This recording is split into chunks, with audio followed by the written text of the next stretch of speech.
We are back at Torrey Pines. Turned out to be a lovely morning and time to discuss a little gambling as we get set for the first round of this U.S. Open here at Torrey Pines for the second time. A lot of big names in the field, a lot of potential champions. And I got to be honest, we're excited about it. Gambling kind of taken over the sports world as of late. Maybe you bet last night on the Nets. Thank you, Kevin Durant, if that was the case. But today it's about golf. Paige, there are so many names out there, players that we look at, we think have an unbelievable chance at winning this. Let's take a look at the favorites right now from our friends at PointsBet. This week, Jon Rahm, the favorite at plus 1,000, mentioned how well he played through 3 rounds at the Memorial. Bryson DeChambeau right there at plus 1,600, defending champion. DJ right there with them. Brooks Koepka, plus 1,800. He'll find a slide out of that, I can only imagine. Rory McIlroy, plus 2,000. Xander. Jordan Spieth having an unbelievable 2021. Colin Moricawa, Justin Thomas, Patrick Cantlay, they're at plus 2,800. Finau, who is a top 10 machine in these major championships, right there. Victor Hovland. I think a lot of people have Hovland on their short list. Patrick Reed won at Torrey Pines earlier this season. Hideki Matsuyama already a great year with that victory at Augusta National. Cameron Smith just continues to sneak up leaderboards in these major championships. Scotty Scheffler, Shane Lowry, Tyrrell Hatton, Webb Simpson, and Will Zalatoris at plus 5,000. So that's 2 pages of the favorites as we get set for the opening round. Paige, I want to start with you. Sure. Who is your favorite? Who do you have circled this week? It's very hard to overlook Jon Rahm, and maybe the juice isn't worth the squeeze for a lot of people at 10-1.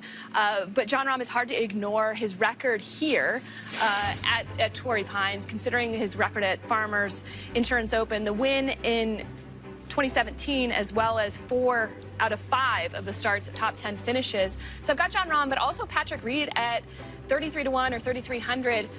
His odds have actually gotten better. They've gotten a little juicier. They were at 2,800 just a couple of days ago. So the money's not flowing towards Patrick Reed, but again, for a player that plays this golf course so well, if you look at his last 4 finishes, 23rd, 13th, 6th, and then the win this year. We also remember Tiger Woods did the double in 2008. He won the Farmers, and then he also won the U.S. Open. I don't see how that wouldn't be a great value pick at 3,300. Especially with his skill set, Paige. I mean, this is a guy that's really the best around the greens. And Rolf, I think when you look at around these Torrey greens, the rough that's a yard or 2 off these greens, for somebody like Patrick Reed, he looks at that and embraces these types of things. I don't hear many people say this. I did hear Brandel talk about it the other night. This is a scrambler's course, and where you hear differences of opinion on how you should drive the ball. Should you just hit it as far as you can, or do you do whatever you can to get the ball in the fairway? There is one thing that I do know, and that is that you're going to have to scramble well, because not any player is not going to hit all these greens, and Patrick Reed has got the best short game in the world. I was looking at the last several U.S. Open champions, and yes, they all hit it long, and yes, they hit a ton of greens in regulation, but the other thing they did well, I believe 6 out of the 7 previous winners were top 3 in scrambling that week as well. So for that reason, like Patrick Reed. The other reason I like Jon Rahm is this was the place he got his first PGA Tour win. This very well could be the place he gets his first major win. We know how much he likes San Diego in the area, so his game suits it, but I think there's some intangibles, as well as coming off of Memorial, where likely he feels a little slighted that he had that championship stolen from him. So there's a lot of intangibles around Jon Rahm that still, I think, at 10-1, maybe make it worth the bet. Yeah, 6-shot lead there at the Memorial. It looked like he was on his way to another victory, and of course didn't get to finish that tournament. Rolf, I got to write down your picks as well. Who we got? Okay, well, Paige is typically twice as good as me, or twice as right as me, so I had to take a few more picks here. I love the guy on the left, Xander Schauffele there, plus 2,000. You put up $100 for him to win.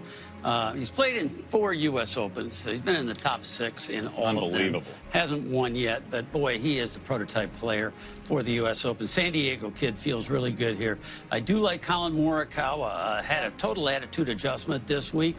Said that he had psyched himself out about the U.S. Open before he got here, that in past years, he's only played in a couple, he just tried to make it too tough, and in his mind, it's not that tough. It's hard. but it's not that tough. And so he's got a totally new attitude, and he is a California kid. He got off the plane and said, I just love breathing the California air. There is Reed at 3,300. I like him a lot. And I don't think you can ignore Paul Casey down there. He is he is a very dependable kind of player. Hasn't won a U.S. Open, obviously, but is a really good driver of the ball. There's going to be no question that he's going to be one of the top drivers this week. Question for him is, can he putt? But I like him at plus 6,000. That's a big number. Yeah, good value there. I like that both of you had Patrick Reed. Again, a popular pick, and so weird to see the odds kind of shift in the other way. And I like Paul Casey, even if you look maybe down ticket a little bit, maybe a top 5, top 10 at 6,000 to 1, or plus 6,000, excuse me, 60 to 1. There might be good value as well down ticket, because we also know he's a very good long iron player, and that's going to come into play this week as well. I got a pick. You guys care? You guys good? I like Louis. I like Louis this week. I was looking this up this week. He's leading the PGA Tour in strokes gained putting. Yeah. Louis Oosthuizen, which is wild. Top 3 finishes, or top 3 in the last 3 majors for Louis. He's had twice. I mean, he's been there. He's been close. We know he has the major title back at St. Andrews, and he blew the field away, but he's been very, very close, and he sure seems like he's trending in that direction. So, Louis, a chance? Yeah. Got some confidence right now, for sure. Yeah, the putting thing still is bananas, considering how good of a ball striker he is and what he's been able to do. Well, for more on this week's favorites, we join our friends from the Bet Edge podcast, Sarah Perlman and company. Thanks, Shane. As we look at the outright tournament market, there are some guys that offer a ton of value. Will, I start with you. Who do you like to win the U.S. Open? Yeah, Sarah, 4 out of the last 5 years at this event, we've seen a first-time major champion crowned, and I think that trend continues this week with Norway's Viktor Hovland. He was a runner-up at this event in January, has finished T12 and T13 at the U.S. Open each of the last 2 years. And remember, he won his U.S. Amateur title just up the coast at Pebble. So he knows what it takes to putt these fickle Poa annua greens. I think that's going to be a really big indicator. And I love his major championship record. 6 major starts, never worse than T33. He was a very chalky and trendy pick at the PGA Championship just a couple weeks ago. And now his odds have drifted. He's out in that 30 to 1 range, maybe a few numbers just below that. But I think Viktor Hovland gets it done and gets his first major this week. Still juicy odds, and I would not be surprised to see more money come in on Hovland. What about you, Drew? Who stands out? I have my eyes on another first-timer. As I look across the odds board right now, the biggest edge for me is on Xander Schauffele. I think he should be the second choice after Jon Rahm, and my fair price for him is about plus 1,250. And he's a guy that I think can actually establish himself as an early leader in this tournament, and his price should come in with a couple of early impressive rounds as we see him on Thursday, Friday. But, really in the back of my head and truly in my heart, I think this is Jon Rahm's tournament to lose. So the other strategy to complement an outright pre-flop on Xander Schauffele is I'm going to look for a live play on Jon Rahm after we've gotten 2 rounds, after some of the rust from the COVID, pause has been shaken off. I think he can put together a pretty impressive performance this weekend. Yeah, there's a reason he's been the favorite for this for quite a few days. We will be back later in the show with a look into the prop market. Shane, back to you. Thanks, Sarah. And if there's one man that's a part of our team that starts to itch his neck if he hadn't had a gambling prop bet going over about 10 minutes, is Steve Burkowski. Let's send it out to Burko down on the putting green. Shane, everything is right in the world. We're talking gambling. Our good friend Jay Croucher, head of trading at PointsBet. We get to do this in person, my friend. The virtual world's hopefully behind us. So good to see you. Great to have you aboard. Thanks, Dave. It's great to do this in person, like you said. We're talking about the outright markets, and when you sort of set the markets, how do you look at a golf course like this that we see every year, PGA Tour event, the Farmers? How much does that sort of implicate and affect how you guys set it? It matters. It definitely matters. But at the same time, for Torrey Pines, the South course, what happened at the Farmers, that was in January. This is later in the year. The course is going to be different. So we look into it. But the fact that, Jordan Spieth missed the cut at the Farmers, we're not going to weight that too heavily.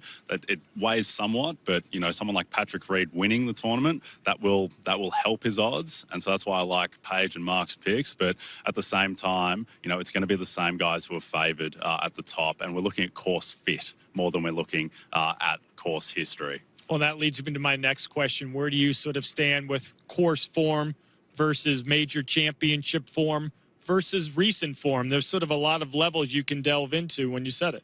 So it's recent form and just the underlying skill set of the players. That's what's going to matter the most. And the fact that, you know, someone like Cameron Champ, like his long game will really help with the distance that's required here, as opposed to someone like Colin Moricawa, who doesn't have the length, but Colin Moricawa is still a lot shorter than Cameron Champ, just because of the recent form and the underlying skill set. And then major form, I think that matters probably more to bettors. Like, we've taken a lot of action on Brooks Koepka, as you'd expect, just because of what he does at majors. But really, we're looking more at recent form than what someone does in majors. You talk about what actions on Brooks Koepka. What are some of your other big liabilities here on a Wednesday for you guys? So there's Brooks, and there's also Will Zalatoris. We've taken a lot of money on him at that big price of 50 to 1. He racks up top 10s for fun at majors, and I think he finished 8th at the PGA Championship. That's his worst ever finish at a major. So people are getting on that.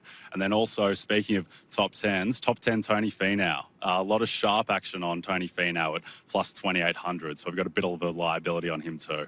Just remember who threw out Will Zalatoris for a top 10 at Wingfoot last year. 9 months ago, everyone jumped on the Burko bandwagon, and Will Zalatoris, they are riding him to potentially some winning tickets. We're just getting things going. Speaking of Will Zalatoris, there he is. You talked about it, Jay, a top 10 machine in major championships.